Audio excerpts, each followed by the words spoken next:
na ihahandog sa atin ni Reverend John Stephen Bessa ng Order of Preachers. Reverend.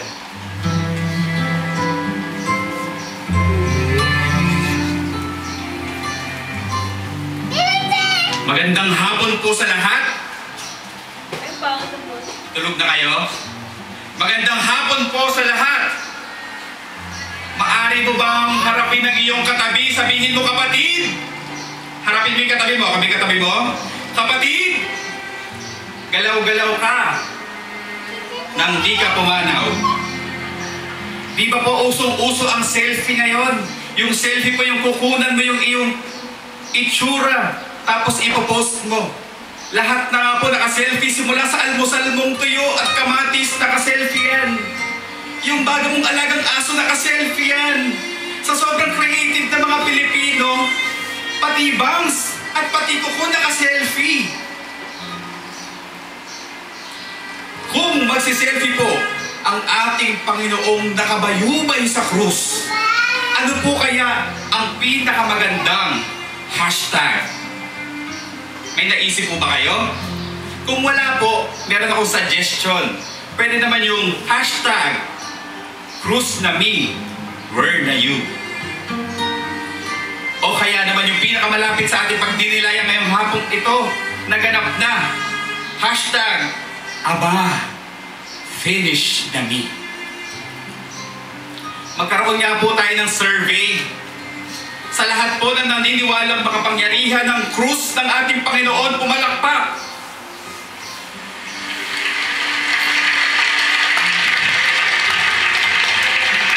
Alam niyo po, nung bata po tayo, pag tayo po'y natatakot, krus po ang ating pananggalang.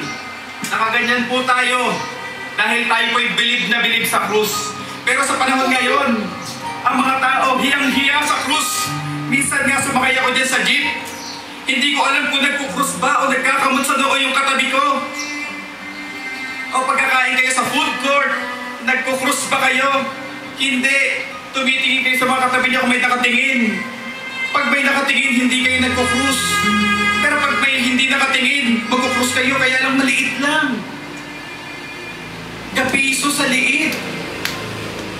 Kaya ngayong ating Panginoon, naging butiki.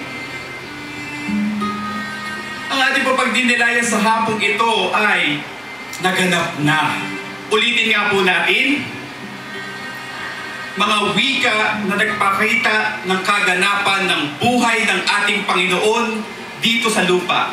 Buhay ng pagmamahal, buhay ng pagbibigay, at buhay ng pagpapatawad. 3 puntos lang po ang iiwan ko sa inyo ngayong hapon. Ang unang punto po, pagmamahal. Ang buhay ng ating Panginoon dito sa lupa ay umikot sa pagmamahal. Ngunit paano ba nagmahal ang ating Panginoon? Paano ba? Wagas. Pwede niyo po bang ulitin? Very good. Nang siya'y inuusig ng mga Pariseo at Skriba, wagas na pagmamahal ang binigay ng Diyos. Alam niyo ba, ang ating Panginoon din po ay biktima ng bullying. Nung siya'y binubuli ng mga tao noong araw, pagmamahal pa rin ang binigay ng Diyos. At nang siya'y nakabayubay sa krus, pagmamahal pa rin ang binigay ng Diyos.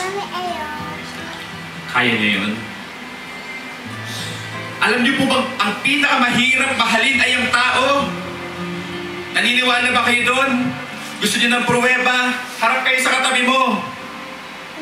Minsan, Diyos na lang ang kaya magmahal dyan sa katabi mo. Kapag ang magulang mo hindi mo pinapakinggan, hindi pagmamahal yan, pagmumura yan. Ang mga tao ngayon, pagmamahal ang hihina. Pagmumura ang lalakas. Yung mga hindi naniniwala sa kanilang magulang, naniniwala pa sa kanilang textmate, hindi naman sila sigurado kung gwapo ba to o maganda. O yung mga nagtataksil sa asawa nila, pagmumura yan. Meron ka namang other woman, may borrowed wife ka pa, pagmumura yan. Kapag hobby nyo ang pagnanakaw, pagmumura yan. Kung sa tingin nyo po, pogi kayo, sexy kayo, o matatandaan kayo kapag nagnanakaw kayo, mali kayo. Pagmumura yan, pagmamahal, naganap na. Sa tingin nyo, ano po ang gusto ng ating Panginoon para sa atin? Pagmamahal ng wagas o pagmumura? Pili na kayo. Pangalawang punto, ang buhay ng ating Panginoon ay buhay na mapagbigay. At papaano nagbigay ang ating Panginoon? Lampas. Ulitin nyo nga po ulit. Nang magutom ang 5,000 tao, lampas-lampas na tinapay ang binigay ng Diyos. Nang maubusan ng alak ang mag-asawa, lampas sa sarap ang binigay ng Diyos. Kaya naman sa ating mga buhay, meron tayong mga experiences na lampas-lampas din ang biyaya ng Diyos sa atin. Pero paano ba natin mapapalitan ang labis-labis at lampas-lampas na biyaya ng Diyos? Una, pagbibigay ng panahon. Ang iba sa atin dito, pumupunta dito sa Santo Domingo, nagdinilay. Hirap na hirap, init na init, kanina pa nandyan. Habang mga ibang kababayan natin, nakalambitin doon sa zipline sa Tagaytay. Sabi ko naman, kung okay ba yun, ano ba naman yung linggo na kayo mag-zipline? Patay pa ang Diyos ngayon, sa linggo na. Kung adik na adik kayo mag-zipline, pagbalik nyo ng Manila, simula Tagaytay hanggang Luneta, mag-zipline kayo. Pagbibigay ng panahon. Ang pangalawa ay pagbibigay ng papuri. Ang mga Katoliko ngayon nagsisipa nga, pero talaga naman, parang utang na loob pa ng Diyos ang pagkanta ninyo. Diba? Paano nyo kinakanta ang papuri sa Diyos? Papuri sa Diyos. Hindi pa natatapos yan. Iikot yung mata niya.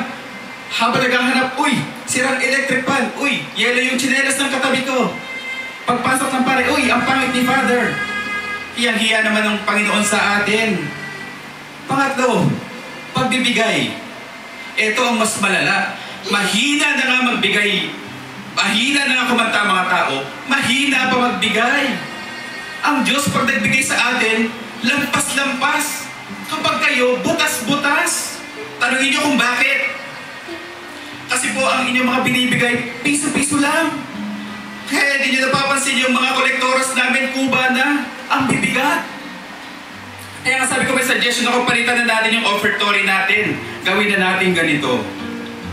Kunin at tanggapin ang pisong ito, mga biyayang nagmula sa kadamutan ko.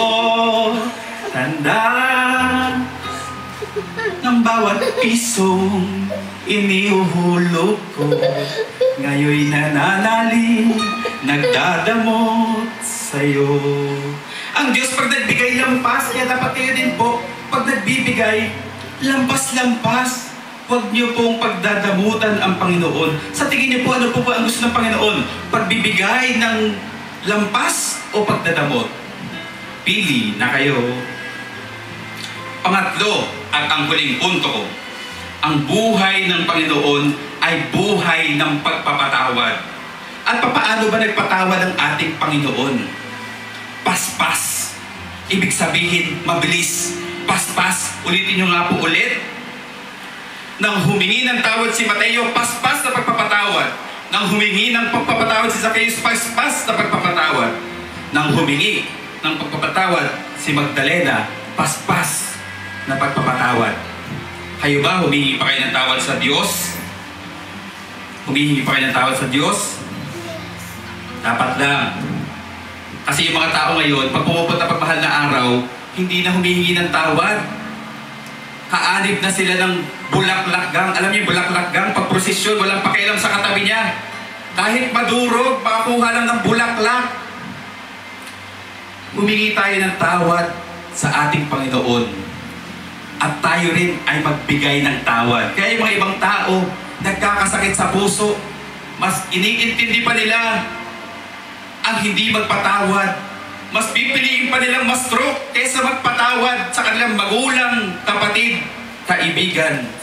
Sabi nga sa kanta, di ba? Let it go. Let it go. Let it go. Kung hindi stroke ang abot nyo, let it go. I-let go nyo yan. Kaya kung minsan pag kami nagbe-bless ng mga patay, yung ibang ngiting aso, bakit? Nung namatay nakasimangot. Kaya yung ibang Salvador, pinilit, pinangiti-ngiting aso. Ngayon, papipiliin kayo ng Diyos. Ano ba ang gusto ninyo? Pagpapatawad o pagtatanim ng galit? Ginanap ng ating Panginoong Hesukristo ang buhay ng pagmamahal, pagbibigay, at pagpapatawad. Ganapin mo rin sana sa buhay mo ang wagas na pagmamahal, lampas na pagbibigay, at paspas na pagpapatawad. Kung ngayon pa lang, pipiliin mo nang gawin ang mga bagay na to, kapag nakita kayo ng Panginoon, masasabi mo rin, naganap na.